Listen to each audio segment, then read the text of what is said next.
sur le site breslev.fr. Donc on a vu hier que le Malach s'est tenu à 3 endroits. On a vu qu'il a parlé des 3 régalim. Tout ça, c'est par rapport aux 3 points de contact, 3 bornes de contact qui est possible pour la reconstruction du cœur, c'est-à-dire remettre en place la hargasha, c'est-à-dire de la personne, remettre en place la sensibilité de l'individu, que ce soit maintenant sa communication avec le tzaddik ou avec le Ham Israël, avec son rab ou avec lui-même. Vous avez beaucoup d'histoires que vous verrez des Breslevers, comment ils ont été nirdafim, ils ont été persécutés dans leur vie pour qu'on ne les laissait pas se fréquenter. Vous voyez Rav Israël Ber au dessert, vous voyez Rav Shmuel Horowitz, il y a un livre sur la vie de Rav Shmuel Horowitz qui s'appelle Yemé Shmuel. Si vous lisez ce livre, vous verrez comment il a été persécuté, cet homme-là, de façon incroyable. Vous ne pouvez même pas imaginer que des rabbinim peuvent faire des choses comme ça. Il a été persécuté, ils l'ont interdit par le Beddin de parler à ses amis. C'est-à-dire il a signé un papier qu'il ne parlerait plus jamais avec des Breslevers. Ils l'ont interdit.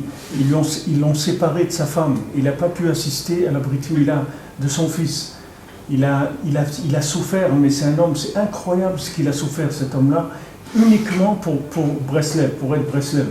C'est le seul qui est arrivé à Ouman sous le rideau de fer, c'est-à-dire sous le communisme.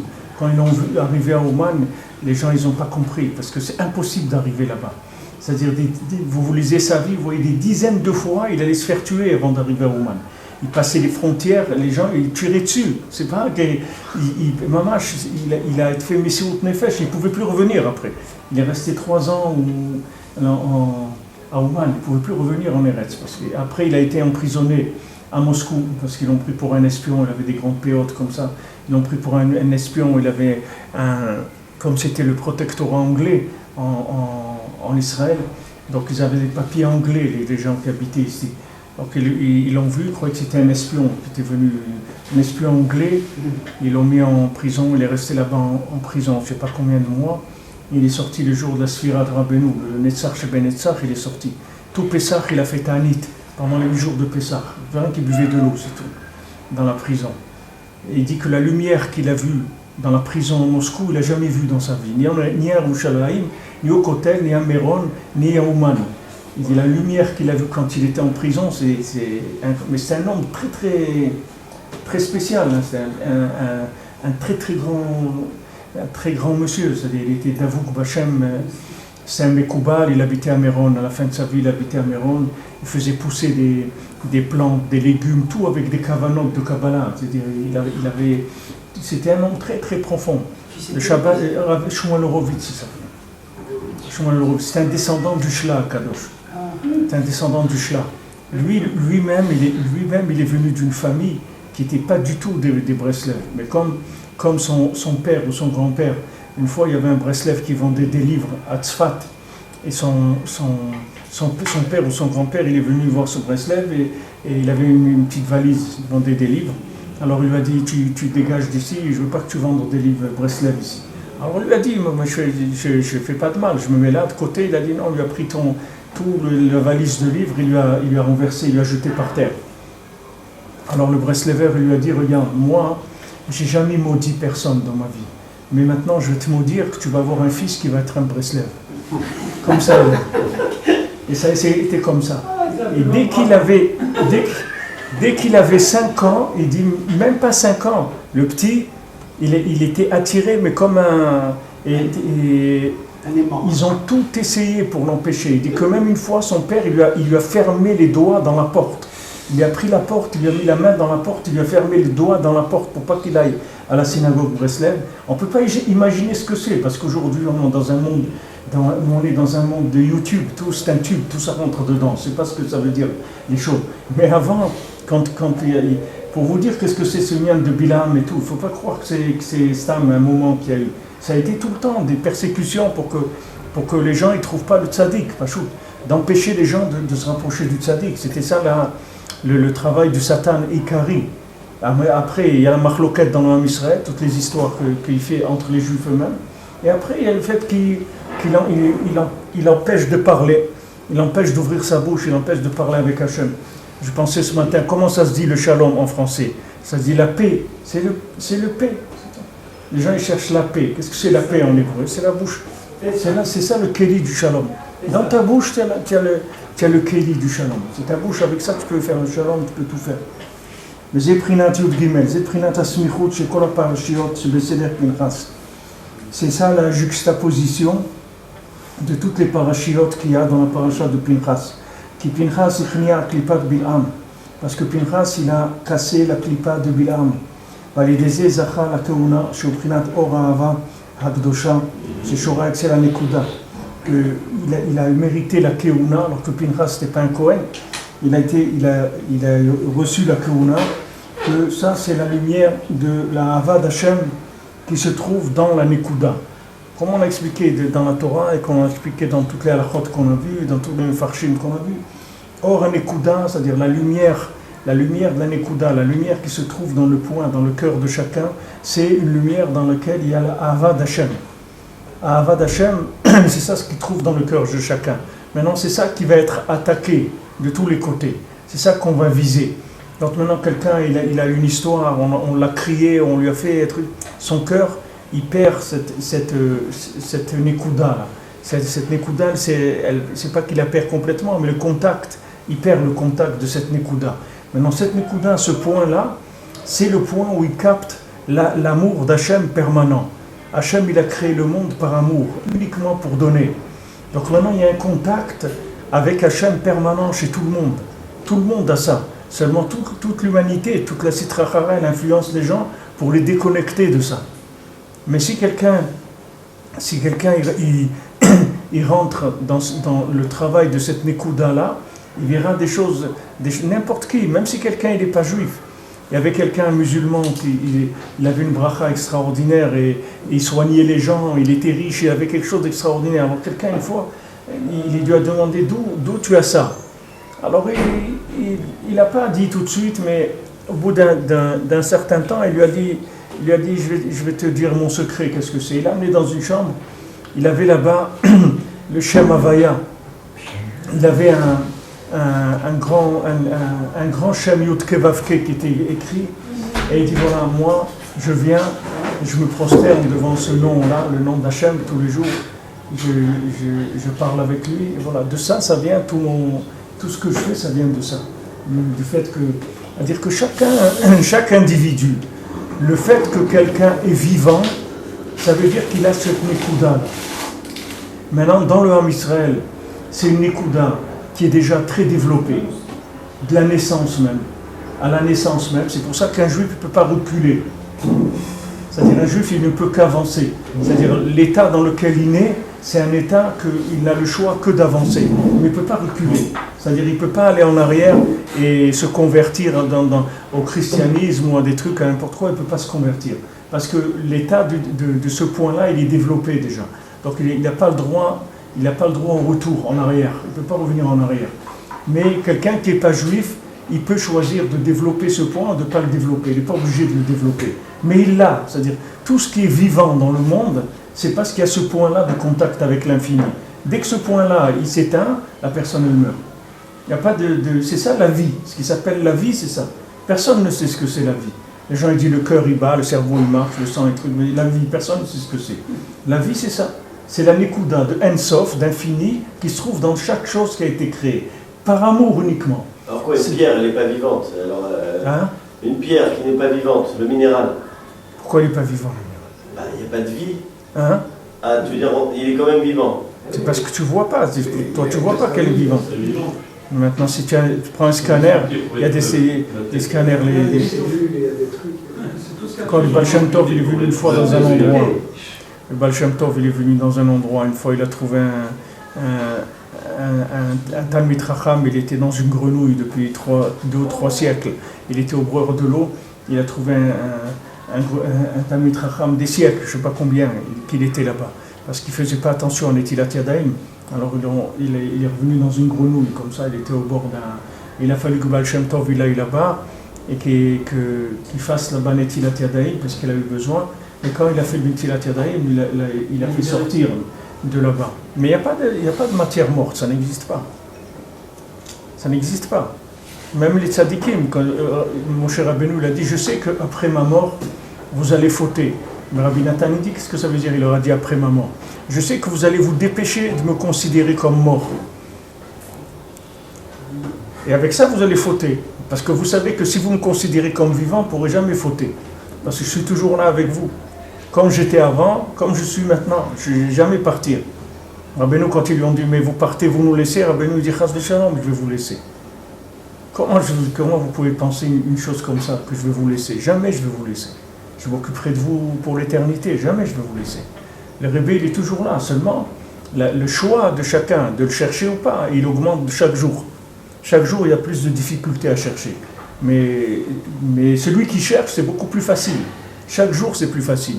Et même les diburim, les chidushim qu'on trouve maintenant dans Rabbeinu, c'est des chidushim que même à l'époque des Breslevers, des Talmidim de Rabbi Nathan, ils n'avaient pas des chidushim comme ça. Parce qu'il y a du shefa qui est envoyé. Ça dit qu'il envoie du shefa de plus en plus. Il faut chercher. Il faut faire un effort pour chercher, essayer de faire les sortes minimum. Alors maintenant, de ça, elle tombe, elle s'annule toutes les clipotes et les forces négatives qui sont quoi? Qui sont des choses qui sont pas aimables, c'est-à-dire qui est interdit de les aimer. Il y a des choses qui sont interdites à aimer qui s'appellent les avot nifulot. C'est-à-dire quand le potentiel d'affection, d'amour que la personne a là, elle investit dans d'autres choses.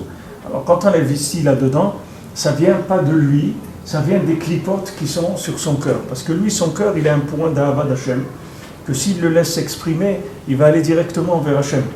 Maintenant, il y a ces clipotes-là qui essayent de détourner le cœur et d'amener à aimer des choses qui ne sont pas aimables.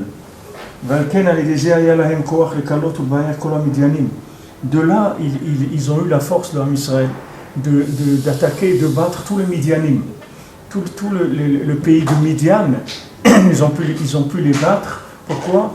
Parce que Pinchas, quand Pinchas il a été mécané Kinat Hashem, comme il dit le petit Shmuel, je veux venger la parole d'Hachem dans le monde.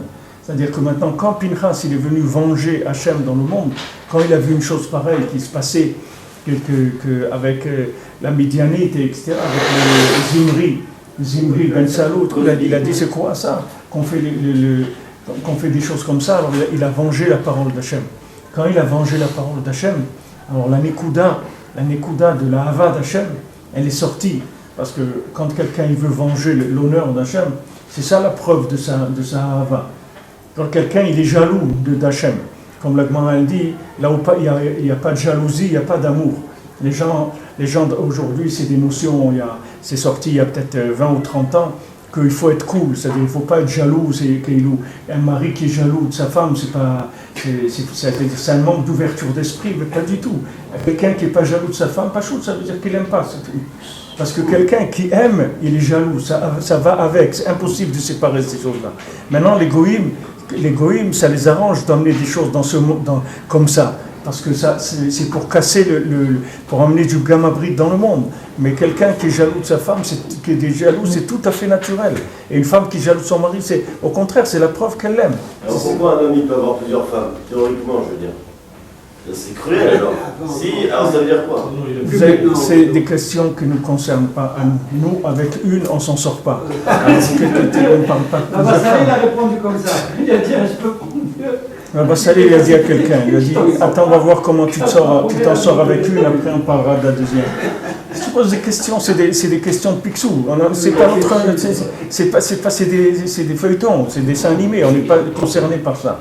C'est-à-dire comment il va voir ce qu'il y avait, tu vois bien que c'était d'autres individus, tu vois bien qu'aujourd'hui c'est pas Chayar cette chose-là. Tu vois que c'était d'autres individus. Mazal Tov, c'est Mantor. Tu vois bien, tu poses des questions sur d'autres gens.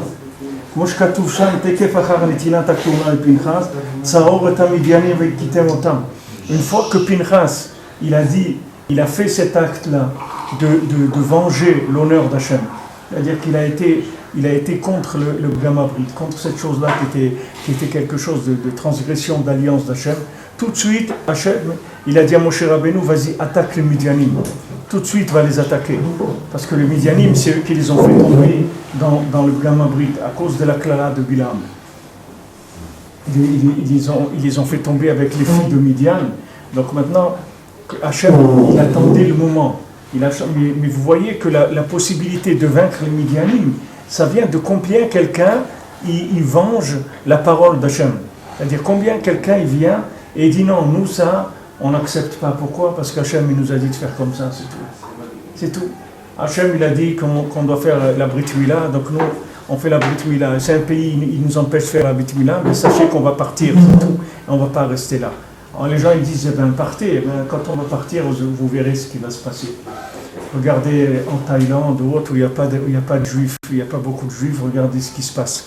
C'est dans les endroits, il y a la krina d'Hachem, c'est-à-dire la jalousie d'Hachem. Il faut que, il y a des choses qui ne peuvent pas se passer parce que l'homme Israël, il ne venge pas l'honneur d'Hachem. Mais s'il venge l'honneur d'Hachem, alors le monde il change complètement, c'est plus les mêmes dons du tout.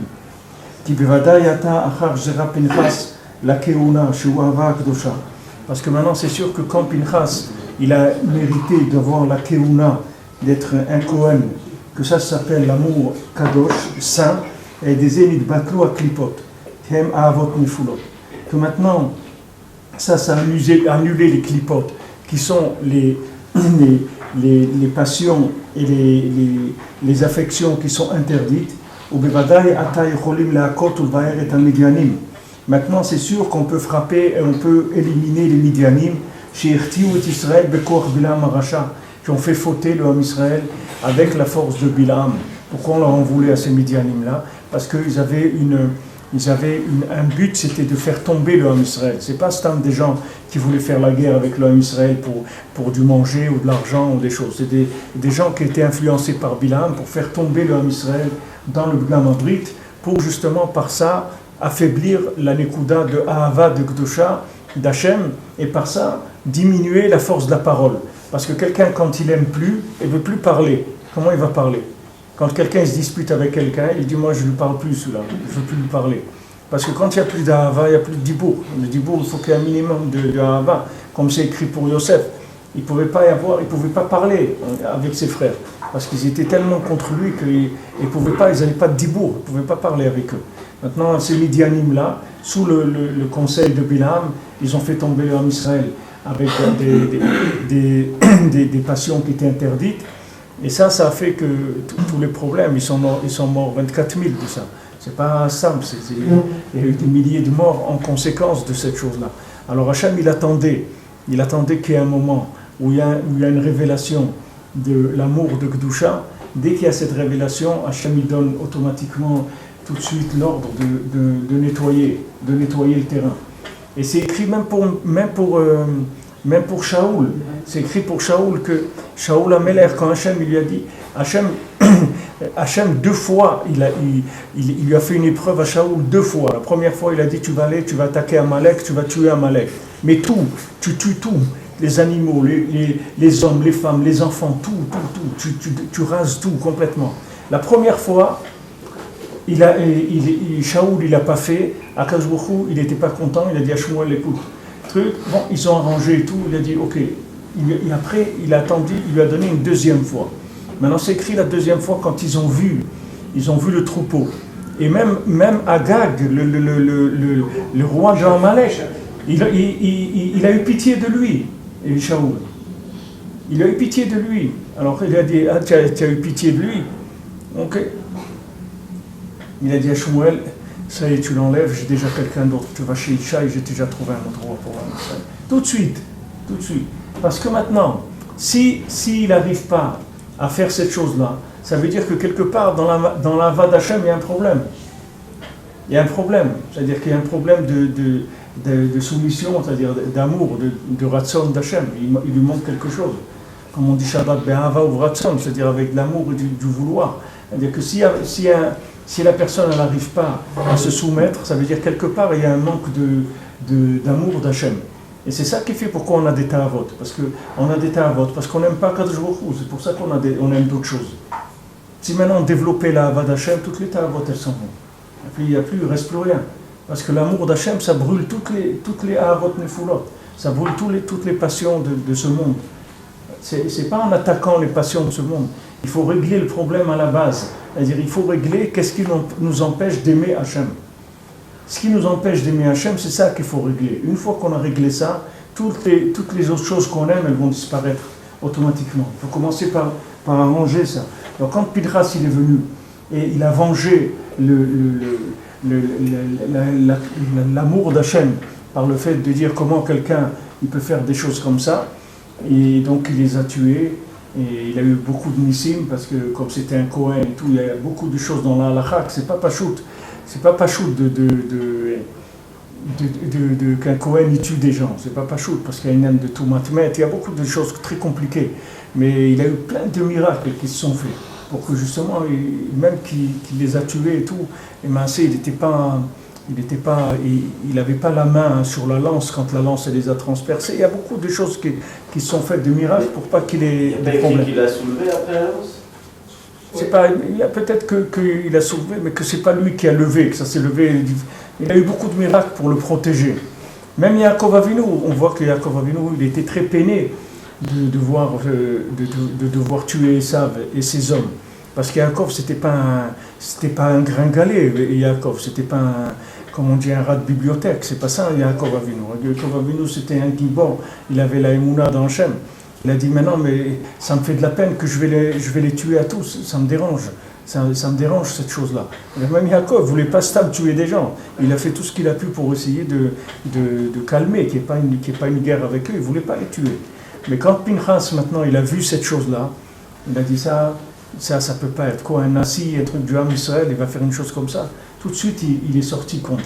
Quand il est sorti contre, c'est ça qui a donné la force de vaincre les ennemis. C'est pour ça que les gens, vraiment en Eretz Israël, ils ne savent pas ça, quand il y a eu les trucs de Gush Katif, etc. Ils ne savent pas, les gens. C'est qu'à chaque fois que nous, on ne montre pas un amour illimité pour la terre d'Israël, c'est ça qui alimente la possibilité de nous la prendre. C'est ça qui alimente. Quand la personne, elle montre pas qu'elle est prête à donner sa vie pour Eretz Israël, alors Eretz Israël aussi, elle lui montre pas. Elle lui montre pas qu'est-ce qu'elle est par rapport à lui. Comme on dit, c'est donnant-donnant. C'est-à-dire, si la personne, elle s'engage, alors elle reçoit. Si tu t'engages dans l'amour d'Hachem, Hachem, il va te montrer combien il t'aime. Parce qu'il t'a créé que pour ça, parce qu'il t'aime, c'est tout. Hachem, il veut rien de ton bien, il veut rien d'autre pour toi que du bien. Donc maintenant, toi, qu'est-ce que tu dois faire? Tu dois faire en sorte de respecter les choses qui sont la base de cet engagement-là, de l'alliance avec Hachem. ובוודאי אתה יכולים להכות ולבאר המדיינים שיחטאו את ישראל בכוח בלעם הרשע שהם בחינת הקליפות הבאים משברי כלים שהם מאבות נפולים. Alors maintenant, d'où elles viennent ces clipotes? Elles viennent du shivrei kelim. On a expliqué dans la Torah, Rabbi Nathan rapporte maintenant. Les shivrei kelim, c'est quoi? C'est les récipients qui se sont cassés. Qu'est-ce que Rabbi nous a dit? Que maintenant les récipients du Chesed, ils sont tombés dans la bina de Bria. Et là-bas, dans la bina de Bria, dans la sphira de Bria, là-bas, c'est des morceaux des kelim du Chesed.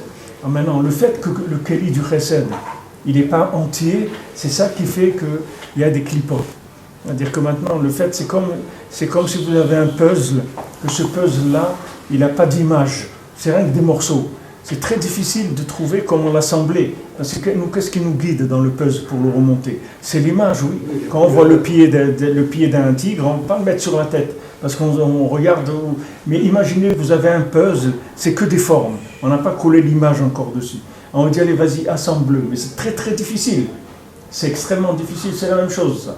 Vous avez un keli, des morceaux de keli qui vous renseignent pas sur ce qu'il faut mettre dedans. Donc, vous pouvez interpréter comme vous voulez. Vous pouvez aller interpréter la vie comme vous voulez, parce que le keli s'est cassé.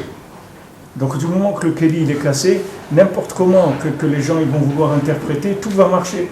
Parce que les keli, vous pouvez les coller comme vous voulez. C'est-à-dire, vous pouvez faire un discours en disant, voilà, les gens ne sont pas conscients de la valeur de l'art aujourd'hui, sur le renouvellement de n'importe quoi. N'importe quoi. Tout le monde va dire, waouh, c'est bien, c'est formidable. Et tout. Vous venez vous raconter n'importe quoi, ça marche. N'importe quoi, ça marche. Vous allez trouver des gens que ça va marcher. Vous leur racontez n'importe quoi. Pourquoi? Parce que c'est des morceaux. Donc n'importe comment vous les assemblez, ça toujours, vous allez trouver une forme quelconque. Ça vient que le Kéli, les chavoux. Comment on doit se comporter aujourd'hui si on est dans un monde où il y a tout est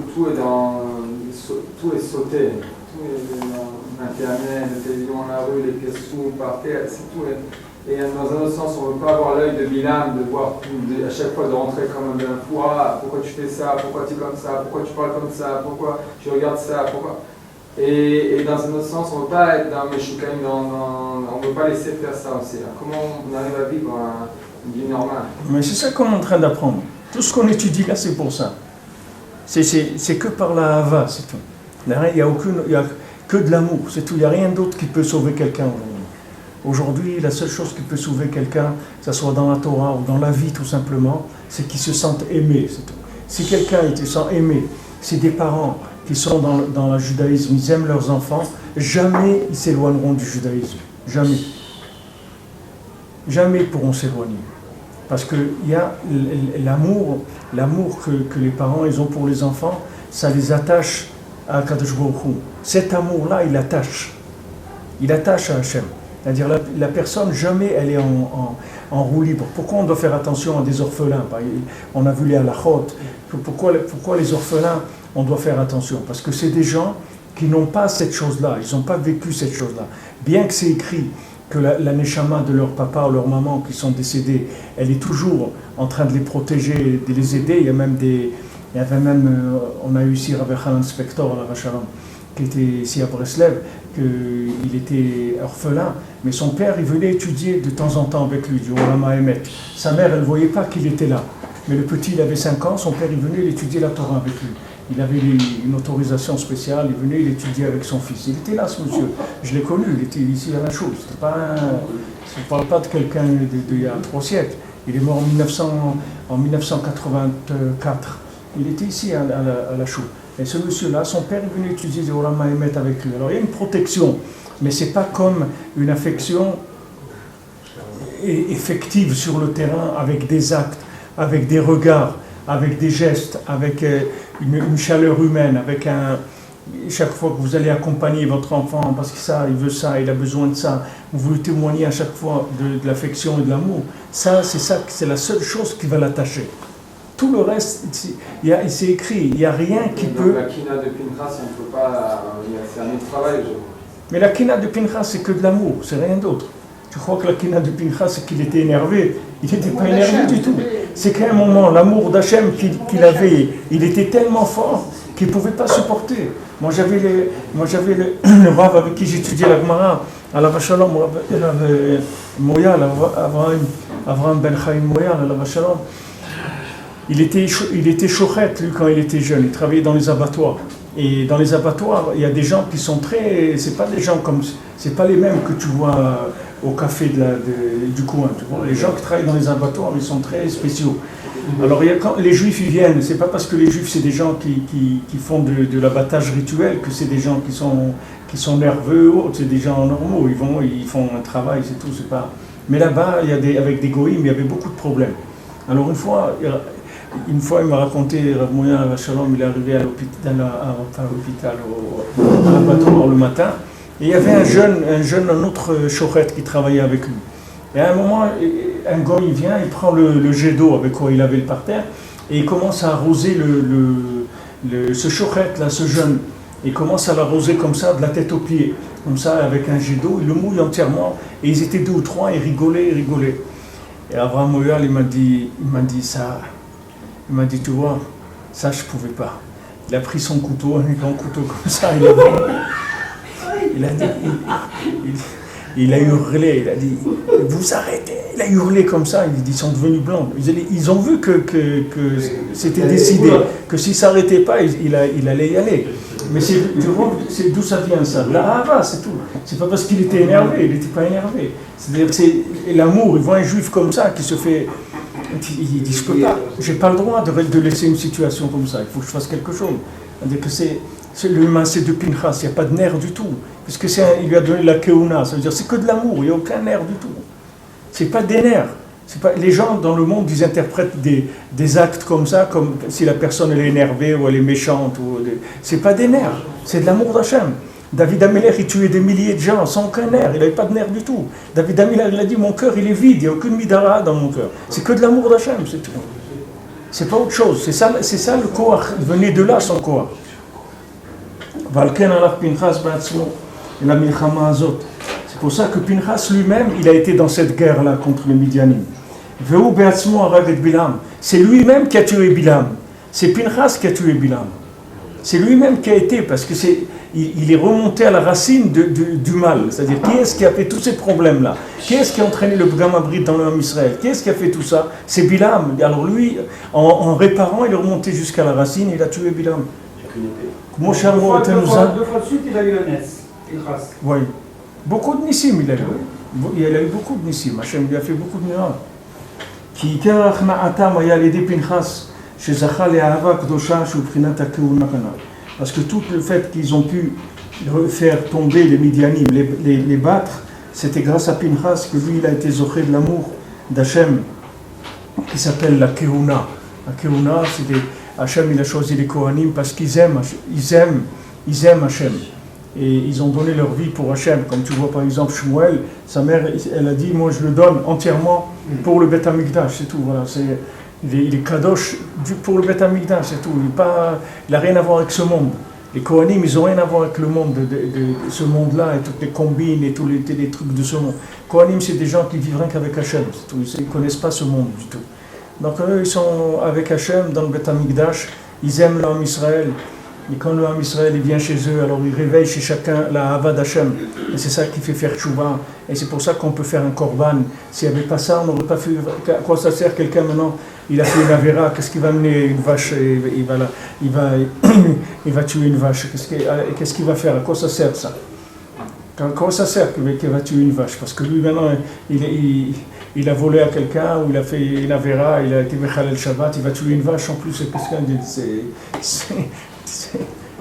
pas un tikkun.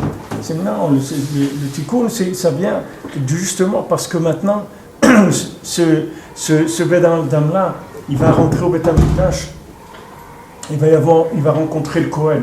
Quand il va rencontrer le Kohen et qu'il va entendre la musique du Lévi, le bonhomme, il va s'effondrer complètement. Il va s'effondrer parce que son cœur, il va se réveiller. Je me rappelle, quelqu'un était venu à mon mariage et un cousin à moi qui était des pauvres très éloignés. Dès qu'il est arrivé, il a commencé à pleurer. Et il faisait que pleurer, il ne pouvait pas s'arrêter. Il ne comprenait pas. Il me disait, mais je ne sais pas ce que j'arrive pas. Il faisait que pleurer des heures. Il venait au mariage, la choupa, après, il faisait que pleurer. Il ne pouvait pas rester de pleurer. Parce que des fois, on rentre dans des situations qui sont intenses, tu vois, comme un mariage, quelque chose comme ça, où il y a un yichud de Ahava. À ce moment-là, il y a quelque chose qui se révèle, qui peut faire tchouva à des gens. Il y a des gens, ils ont fait tchouva en assistant à des mariages, pas qu'à des enterrements. Même à des mariages, des gens font tchouva. Parce que quand tu rentres au Beth Amikdash, tu sens cet engagement-là du Kohen par rapport à Hachem, et avec la musique du Lévi qui te fait le contact, mais tu tombes, ça y est, tu promets, tu jures que plus jamais tu feras d'Averot dans ta vie, c'est fini. Et tu es sincère à ce moment-là. C'est pas... Alors maintenant que tu es sincère et tout, on te dit, regarde, ce que tu avais, ça vient du fait que tu avais des sensations d'animal, tu étais des instincts animaux, tu t'es comporté comme un animal, pas comme quelqu'un qui a du cœur. Alors maintenant, ces instincts-là, on les récupère, si tu veux, dans l'animal, et on va élever cet animal vers Hachem, pour que même ce que tu as eu de négatif et tout, ça soit réparé. Mais par quoi c'est réparé? Par la hava du Kohen, c'est tout. C'est ça qu'aujourd'hui les gens y cherchent. C'est ça que les gens y demandent. Pourquoi on a besoin du Beth Amikdash? Parce qu'on a besoin de rencontrer des gens qui sont persuadés qu'on est bien. C'est ça qu'on a besoin de rencontrer. On a besoin de voir des gens qui sont ma'amines, qui ont confiance en nous, 100% dans le bien qu'il y a en nous, 100%, pas 80%, 100%, qui disent celui-là c'est un tzaddik, c'est tout, sache-le. Maintenant, même s'il fait des bêtises et trucs, ça c'est pas lui, ça ne parle pas de ça, c'est pas lui. Lui c'est un tzaddik, mais il te fait passer ça, parce que de le dire c'est facile, maintenant de le faire passer à la personne, que la personne elle ressorte avec la batterie complètement rechargée, c'est autre chose complètement. Alors c'était ça le Beth Amikdash. C'est pour ça que Rabbeinu dit qu'on souffre de l'accumulation des Averot par le fait qu'il n'y a pas le Beth Amikdash. L'accumulation des Averot, c'est l'accumulation des constats négatifs par rapport à nous-mêmes. C'est ça le plus terrible. Ça, Bilam, il vient, Lavan, il vient, l'ancêtre de Bilam, il dit à Yaakov, mais toi, t'es nul, toi. T'es venu ici avec quoi? Un bâton, un petit baluchon. De quoi tu parles, là? C'est tes femmes, c'est mes filles, donc leurs enfants, c'est à moi. Puis le troupeau, qu'est-ce qui te l'a fait? D'où tu as fait ce troupeau? T'avais quelque chose, toi? T'avais même pas un mouton quand t'es venu. Rien, alors de quoi? C'est à moi tout ça. Toi, t'as rien, t'es nul, t'as tout construit sur moi, donc t'as rien fait du tout. Voilà le discours du Yetzer Hara avec chacun d'entre nous. C'est la même chose. Il dit, toi, tu vaux rien. Regarde, tu fais que des bêtises dans ta vie. Tu as accumulé. Maintenant, va te battre contre ça. Va te battre contre ça. C'est le monde entier qui est dans la même combine. C'est pas, tu ne vas pas trouver un ou deux ou trois sur Terre. C'est que toute l'humanité, elle est là-dedans. Donc, va trouver maintenant quelqu'un qui va te dire, émettre, pas quelqu'un qui veut te passer de la pommade, mais quelqu'un qui a le courage de réveiller le bien qui est en toi. Va trouver celui-là. Alors là, à ce moment-là, tu vas arriver. Une fois, il y avait un mariage à Ouman de gens bémet qui sont des jeunes, des rescapés de la société qui sont à Ouman, des gens qui ont passé des années de leur vie à Ouman, des gens de 17 ans et 18 ans qui se sont rencontrés sur le Tzion et se sont mariés là-bas. Et pendant les Shiva Brachot, ils m'ont demandé de parler. Alors j'ai dit voilà, il y a des gens, il n'y a personne qui veut d'eux dans le monde. Il n'y a personne qui les aime. Ils vont à l'école, on leur dit qu'ils sont nuls. Ils vont travailler, on les renvoie. Et trucs et tout. Alors qu'est-ce qu'ils ont trouvé? Ils ont trouvé le Tzion de Rabbeinu, vient, ils posent leur tête là-bas, 2-3 heures par jour. Ils appuient leur tête sur le Tzion de Rabbi Nachman, et voilà. C'est ça, comme Rabbi Nachman s'appelle, moi je suis un consolateur. Ça veut dire de te consoler. C'est pas te dire, c'est pas grave, ça va pas. Non, un consolateur, c'est quelqu'un qui est arrivé à te remettre le moteur en marche, à faire que ton cœur il va remarcher. Et ces jeunes-là, dans leur désespoir et dans leur sensation de nullité, ils sont trouvés là-bas, ils sont mariés, bon Hachem, ils ont fait, maintenant Bezrat Hachem va avoir un petit bébé. C'est extraordinaire. Alors que des gens et maman, quand je parlais, après je regrettais, parce que la Kala, elle faisait que pleurer. Tout le temps que je parlais, elle faisait que pleurer. Parce que c'était sa vie. On envoyait de l'école, on envoyait du travail, on envoyait des trucs. C'est pour ça qu'elle a atterri là-bas. Elle ne pouvait pas s'arrêter tout le mois, il fallait qu'elle soit Ouman. Elle ne pouvait pas s'empêcher d'être à Ouman tout le temps. Je sais pourquoi? Pour sentir cet amour-là du tzaddik, pour sentir que cette consolation-là, que le tzaddik vient et il dit à chacun, c'est pas vrai. C'est pas vrai. C'est pas vrai que le Youch il existe, c'est pas vrai. Sache que tu es quelqu'un de bien et tu es quelqu'un d'extraordinaire. Seulement on t'a versé beaucoup on t'a pris pour un vide d'ordure et on t'a rempli avec beaucoup de choses. Maintenant on va te nettoyer, tu vas voir. Tu fais pas de soucis, on va te nettoyer, le bien il va sortir et après tu vas voir que tu vas être heureux mamache. Tu vas être heureux, tu vas marcher en sautillant dans la rue, de sentir la valeur que tu as. Avant de passer dans la Emouna et dans la Hirat Shamaï, tout ce que tu veux. D'abord, il faut que ta valeur elle soit cotée en bourse. Une fois que ta valeur elle est cotée dans la bourse de la confiance en soi, après, avec ça, tu vas pouvoir rouler. Et ce qu'il a fait Pinchas. Pinchas, le Maasé, il est venu, il a valorisé tout l'homme Israël. Quand les autres lui ont dit, mais quoi? Ils lui ont dit, c'est quoi là, que tu vas aller tuer un chef, c'est un chef, ce Zimri Ben Salo et tout, c'est pas n'importe qui, c'est un patron. Il dit, il n'y a pas, moi j'y vais, c'est tout. Et même des gens, et heureusement qu'ils ne l'ont pas tué, ils auraient pu le tuer. Heureusement qu'on parle maintenant des gens du Ham Israël, on ne parle pas des autres. Les gens du Ham Israël, ils auraient pu le tuer. Bon, Hachem, il a eu confiance en lui. Le fait qu'il ait eu confiance en lui, il a déclenché l'ashgacha sur lui, c'est-à-dire Hachem, il a dit quoi? Quelqu'un, il veut venger mon honneur, mais celui-là, il n'y a personne qui va s'approcher de lui. Personne ne va le toucher. Personne ne le touchera. Ça y est, il est pris en charge complètement par Hachem. Et il y a toute une discussion, parce que ce que Hachem, il a donné à Pinchas, il l'a pris de Moshe Rabbeinu. Parce que Hachem, il a tout donné à Moshe Rabbeinu. Il y a rien, Hachem il pouvait rien donner à qui que ce soit sur terre. N'importe quelle chose qu'il donnait, il fallait qu'il demande l'autorisation à Moshe Rabbeinu parce que tout lui appartenait. Donc il est dans le lachon du Passouk, dans le Passouk lui-même, vous verrez que Hachem, il lui dit, tu lui donneras de toi la Keuna. Il lui dit comme ça Hachem à Moshe Rabbeinu, de toi tu lui donneras la Keuna. Et il dit mais pourquoi? Hachem il ne peut pas lui dire, mais je ne peux pas, je n'ai pas le droit. Mais il y a des engagements. Moshe, il s'est engagé entièrement avec Hachem. Qu'est-ce qu'il va vraiment lui dire? Ah, je te prends un petit peu. Il n'a pas le droit.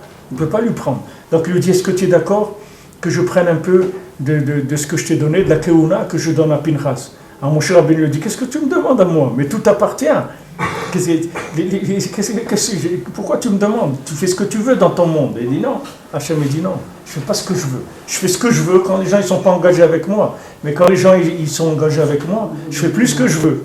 Je ne peux pas faire ce que je veux. Il y a une réciproque. Je ne peux pas dire aux gens de donner leur vie pour moi et après moi je vais faire ce que je veux. Hachem ne peut pas.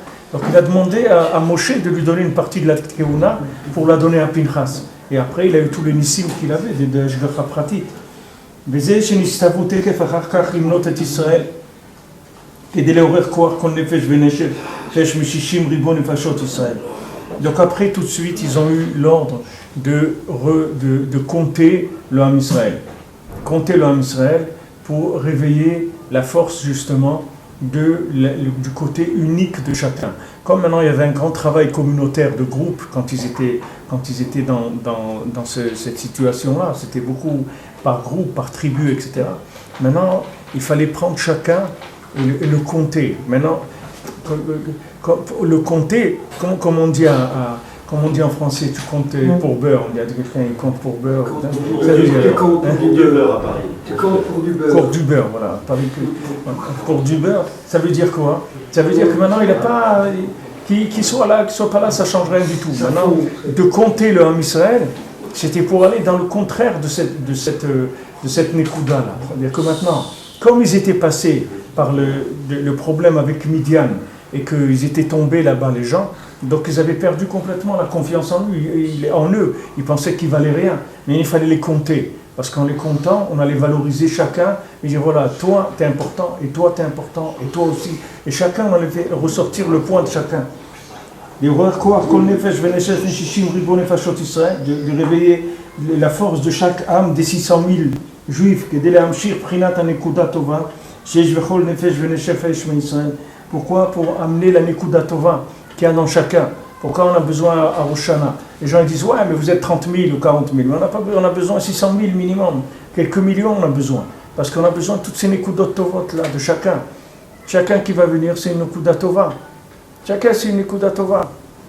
C'est pas il m'a raconté, je sais pas qu'est-ce qu'il m'a raconté, qu'il servait là-bas à manger, les gens lui demandaient à manger, et lui venait, il avait une cravate rose comme ça, je sais pas quoi, et il servait le manger à tout le monde.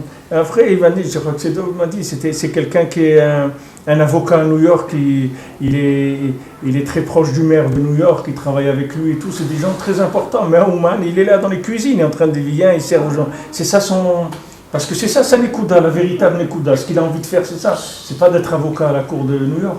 Ce qu'il a envie de faire, c'est de servir le Ham Israël, c'est là où il kiffe. Alors, au Shana, il vient, tu vois la Nekuda comme ça de chacun qui ressort. On a besoin de toutes les Nekudot.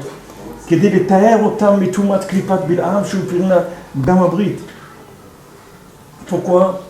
Pour les purifier de la Klippa de Bilam, qui est le Gamabrit. Vous vous rendez compte ce qu'il dit?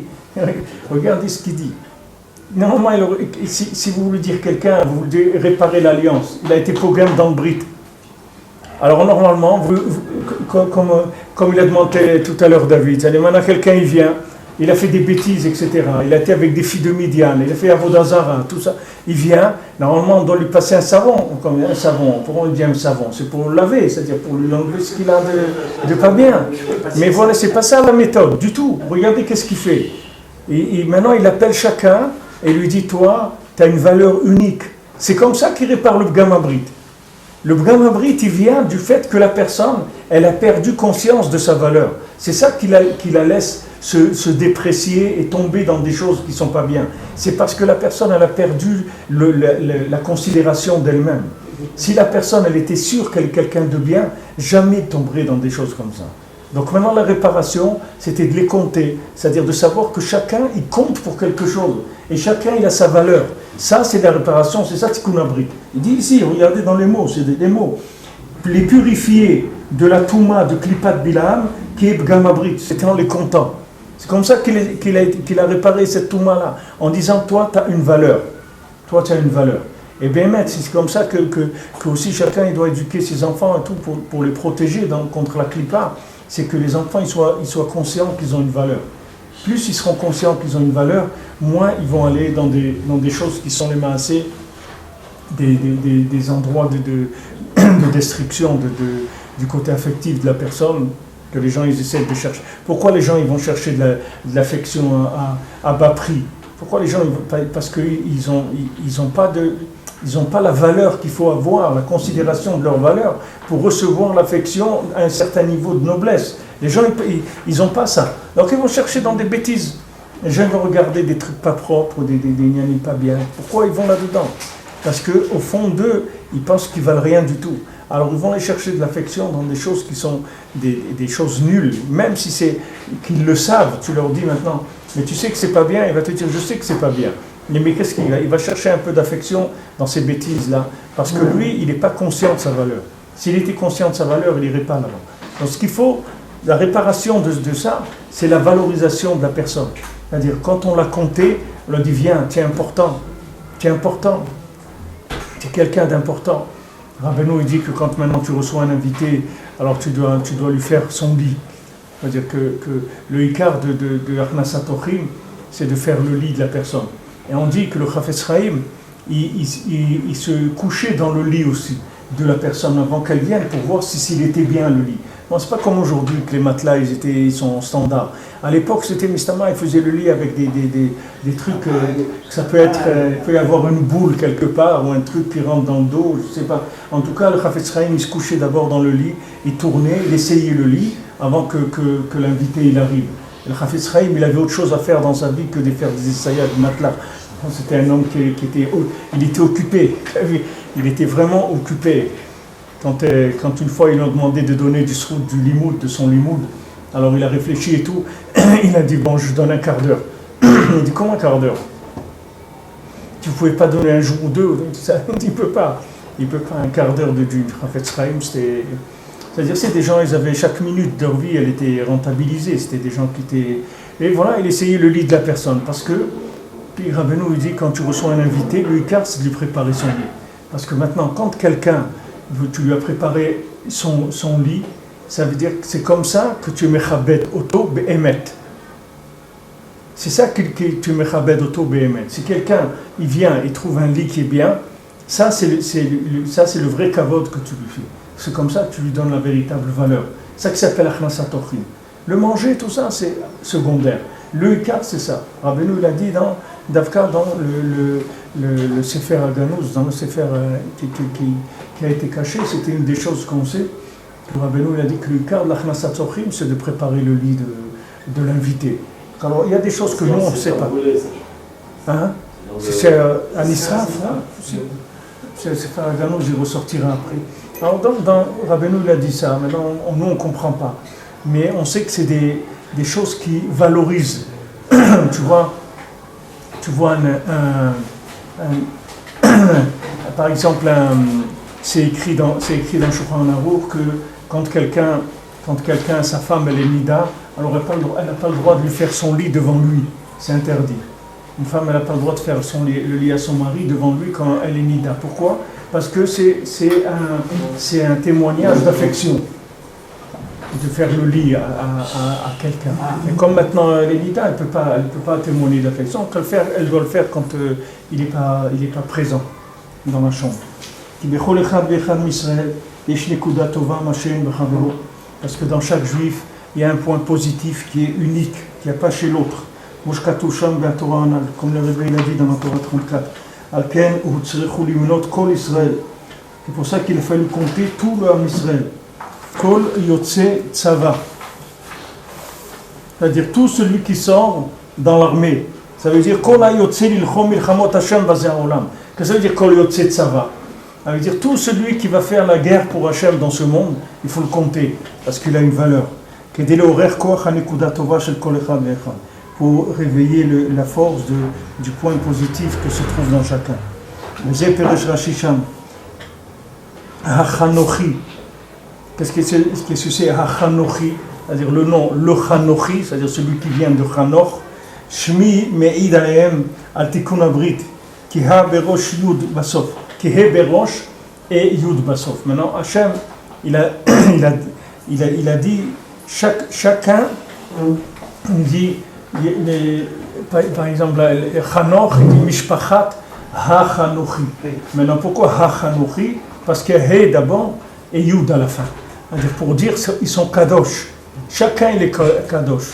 C'est-à-dire chaque nom de chaque famille, il l'a cité avec le He avant et le Yud après. Pour que dire tous ils sont Kadosh. Haïnou, Shalidé Askarat Shemotam Akdoshim, Nitorera Nekuda Tova Sheish Bahem Bechol Echad Ve'echad. Par maintenant le fait de mentionner leur nom qui est Kadosh, parce que le nom de chaque juif il est Kadosh.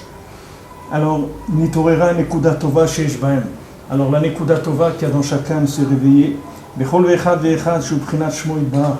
C'est-à-dire c'est le nom d'Hachem qui se trouve dans chacun. Et ça aussi, j'ouvre une parenthèse pour plusieurs choses, c'est-à-dire deux parenthèses qui sont qu'une seule, mais c'est le corps de dire les Shemot des tzadikim. C'est-à-dire quand on dit le nom des tzadikim, on réveille mamash le corps du tzadik. C'est pour ça que Rabbeinu dit qu'en disant les Shemot à tzadikim, c'est un livre qu'on a aussi en français, si quelqu'un il veut l'avoir, il existe en français aussi. C'est le nom de tous les tzadikim. Rabbeinu l'a dit qu'en lisant les noms des tzadikim, on peut changer les lois naturelles. Pourquoi? Parce qu'on réveille des énergies qui sont endormies, que les gens ne sont pas conscients de cette chose-là. Quand on dit le nom du tzaddik, alors le tzaddik lui-même il se réveille. Comme maintenant qu'on appelle quelqu'un par son nom, alors on le réveille. J'ai parlé souvent des Shemot tzaddikim, mais ça, je suis mazkir lachem. Et aussi pour Hachem, tous les jeunes ici, ils ont des enfants, et les Hachem, ils veulent avoir encore, et les moins jeunes aussi, ils vont avoir encore des enfants. Il faut donner aux enfants des noms qui sont des noms juifs. Il ne faut pas appeler les enfants avec des noms, je ne sais pas quoi, je ne sais pas, les Soulam, ou j'en sais rien, moi, parce que les noms qu'ils donnent aujourd'hui, des noms que ça ne veut rien dire du tout. C'est-à-dire, il faut dire des noms qui sont des noms juifs. Des noms juifs, c'est pas la peine d'appeler ses enfants avec coquelicot ou bleuet ou des trucs comme ça. C'est que c'est pas un coquelicot le gosse, c'est un Ben Adam, c'est un juif. Pourquoi tu l'appelles coquelicot? C'est un juif. Pourquoi tu l'appelles bleuet? Il est pas bleu. Pourquoi? Qu'est-ce qu'il t'a fait? Dans lui il y a un nom normal, c'est tout. Il y a des noms normaux. Pourquoi ça manque pas dans le Torah des noms? Avant que quelqu'un ait épuisé tous les noms des filles et des garçons qu'il y a dans la Torah, il faut qu'il ait une belle famille, il faut qu'il en ait quelques dizaines avant qu'il commence à... Il y a un que je crois qui a eu 120 enfants ou je ne sais pas quoi, mais lui il doit avoir des problèmes de noms. Mais quelqu'un qui a une petite famille, même 12-15 enfants, il y a des noms dans la Torah. Pour aller donner des noms qui sont complètement... C'est un problème. Les gens ils croient qu'ils... Moi, je sais que j'ai un ami ici, une fois à Yerushalayim, qui est Moël. Le père voulait appeler son fils Nimrod. Un juif, ici. Un juif, c'était Shabbat, la Brit Mila, dans un hôtel. C'est tellement une mode qu'il y a un magasin de chaussures pour enfants qui s'appelle comme ça. Le Moël, il lui a dit, regarde, si tu veux donner ce nom-là, tu appelles un autre Moël. Moi, je ne lui fais pas la Mila. Moi, je ne peux pas faire la Mila en donnant un nom comme ça, un Ben Israël. Alors l'autre, il a été d'accord, il a changé le nom. Mais les gens ne se rendent pas compte. Mais quand tu appelles quelqu'un Nimrod, qu'est-ce que tu es en train de faire maintenant? Qu'est-ce que tu crois que Nimrod, c'est un nom d'espadrille? C'est quelqu'un, il a fait des choses dans le monde. À chaque fois qu'il va appeler le gosse, il va réveiller le corps de cette Touma-là sur lui. Pourquoi tu l'appelles comme ça? Pourquoi tu l'appelles avec des noms qui réveillent chez lui de la bêtise? Surtout maintenant, nous qu'on est ici de la génération où ils appelaient avec un nom juif et un nom goy. Mais le nom goy, il faut l'enlever complètement, parce que chaque fois qu'on t'appelle avec le nom goy, on ne fait que réveiller le goy qui est chez toi, c'est tout. Et il y en a un, chacun il a un goy qui habite chez lui. Chacun il a des midot raot, il a des problèmes de comportement. Chaque fois que tu l'appelles comme ça, c'est-à-dire que tu fais appel à ce côté-là chez lui. Tu ne fais pas appel à son côté juif. Appelle-le, il a un nom juif, appelle-le avec son nom juif. Qu'est-ce que tu l'appelles avec un nom goy? Et maintenant, quand tu veux donner un nom à des enfants, aujourd'hui, malheureusement, c'est la mode. À notre époque, ça n'existait pas. Il n'y a personne qui aurait donné comme ça un nom à un enfant. Même des gens qui n'étaient pas Shomer Shabbat, jamais ils auraient donné un nom Nimrod ou un fils ou un truc comme ça. C'est pas Shayar Bichlal de donner. Mais les gens, ils te disent ici, regarde, quand tu appelles le nom, tu réveilles l'énergie du nom dans la personne. Et ça, ce que tu fais. Quand tu as donné le nom d'un tzaddik, alors tu réveilles mamash le tzaddik. Je l'ai dit Shabbat pour ceux qui étaient là, que Béhémet, il y a tout un tikkun dans le Ben Ishraï que quelqu'un qui veut donner le nom d'un ancêtre à lui, même si c'est un nom Il y a un non-juif, quelqu'un veut donner le nom d'un père ou d'un grand-père qui sont décédés. Il y a même vivant, ne parlons pas, mais décédé, il y a un tikkun à faire. Et c'est pas un tikkun pachout, hein, c'est avec des shloshesre midot shel rachamim, avec les 13 midot de rachamim béminyan, avec des tkilot shofar et tout. Pourquoi? Pour pas que le roi de la personne, elle rentre dans l'enfant. Pour pas que toutes les bêtises qu'il a pu faire l'autre dans sa vie, elles viennent se réincarner dans le bébé. Donc il ne faut pas donner des noms des gens, il faut s'excuser chez la famille et tout, et dire, nous, à partir de... Ne me dis pas, c'est pas possible. Tu crois que Pinchas, c'était possible ce qu'il a fait? Mais le Kivud Avaim, je t'ai déjà dit, je t'ai répondu à ça. Le Kivud Avaim, c'est de lui donner un petit-fils qui soit un tzaddik. C'est ça le Kivud Avaim. C'est pas de lui faire plaisir. Il te dit, donne-lui à manger la shakshuka comme ça et tout. C'est pas ça, faire plaisir à son Kivud Avaim. Kivud Avaim, ça veut dire que maintenant, quand maintenant tu dis un grand-père, il n'est pas chômeur Shabbat, tu ne lui donnes pas à tenir le bébé dans la mila. Ça, c'est Kibbout Avaim. Parce que si maintenant il va tenir le bébé dans la mila, il va l'abîmer, le bébé. C'est pour lui aussi, c'est pas rien que pour toi. C'est ça le vrai Kibbout Avaim. Je crois que le Kibbout Avaim, il n'y a pas de limite, on va faire tout. C'est quoi? C'est la samba, on va danser. C'est quoi le Kibbout Avaim? Kibbout Avaim, ça veut dire que maintenant tu dois lui parler et tu lui dis, tu m'excuses papa, tu m'excuses maman, mais je ne peux pas vous expliquer maintenant parce que vous ne pouvez pas comprendre et un jour vous comprendrez.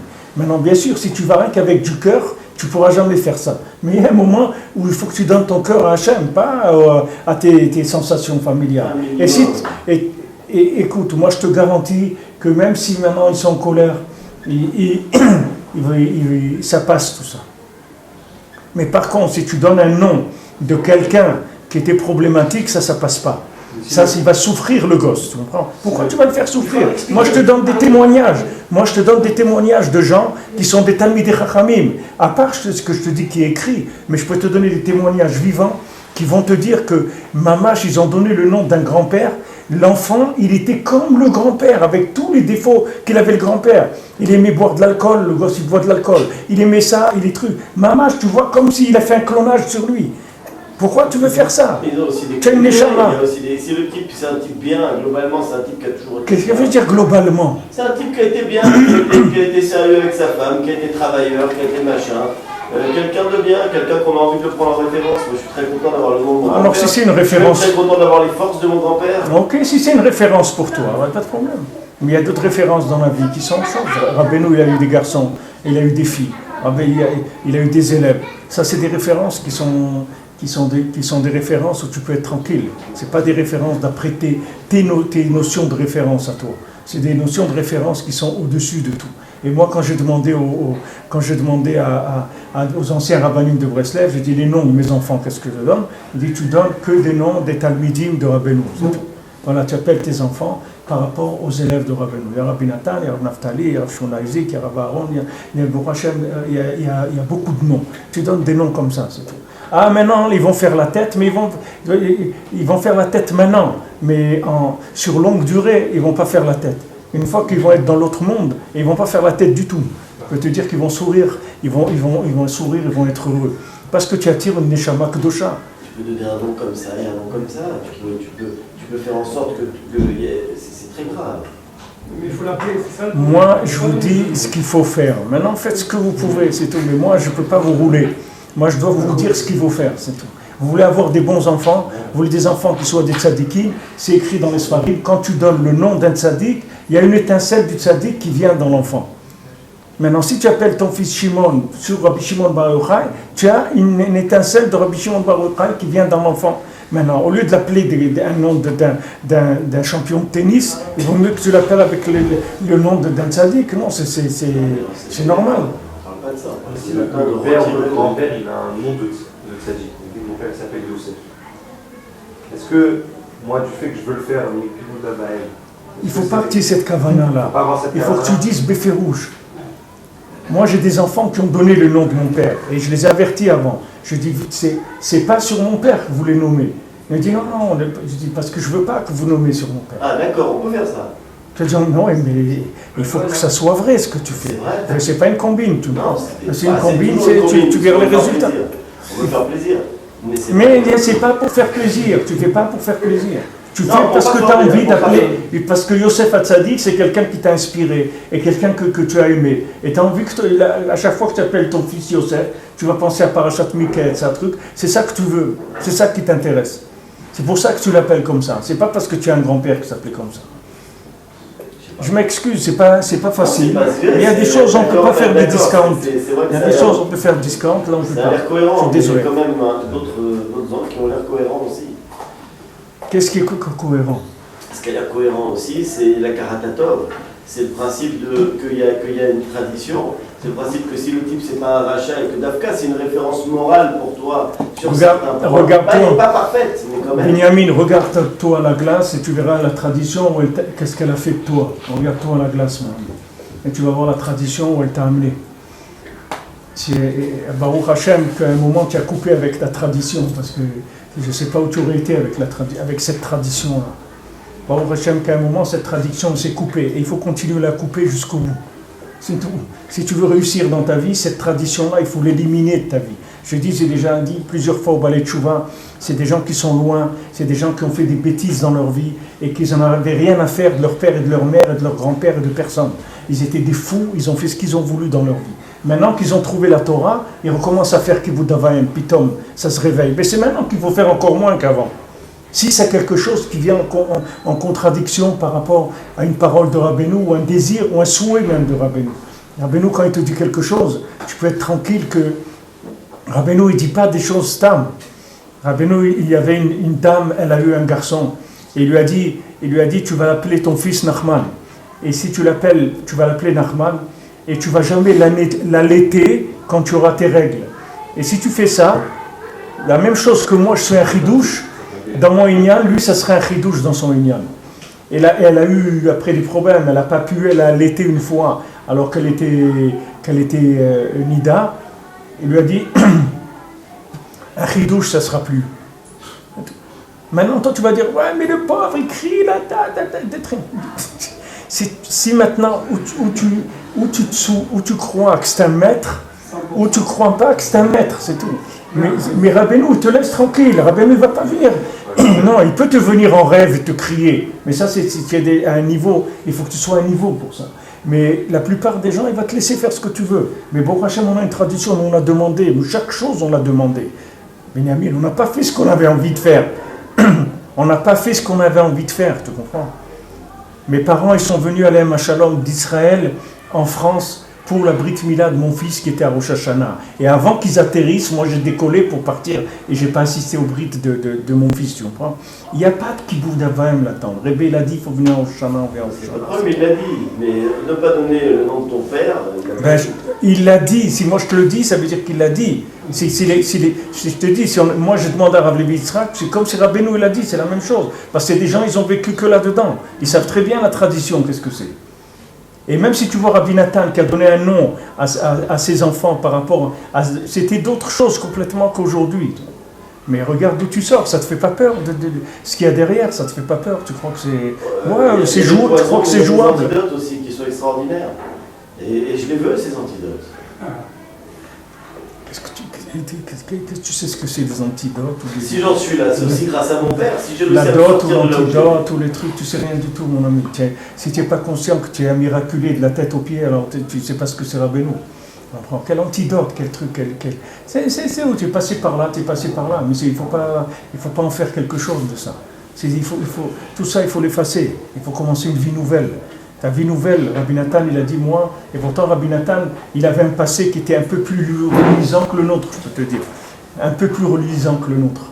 Et il a pris tout son passé, il l'a mis dans un sac de poubelle et s'en est débarrassé, c'est tout. Il a dit maintenant on commence quelque chose de nouveau. Dites-moi ce qu'il faut faire, c'est tout. Mais à Pitom que la personne elle commence, maintenant les trucs, alors ça recommence. Oui, mais mes parents, les pauvres, ils m'ont vu. Où tu étais avec tes parents? Pourquoi tes parents, tu les as écoutés toute ta vie? Pitom, maintenant tu écoutais tes parents. Tu continues, c'est tout. Fais ce que le Rebbe il a dit. Avec le Rebbe, tu ne vas pas perdre.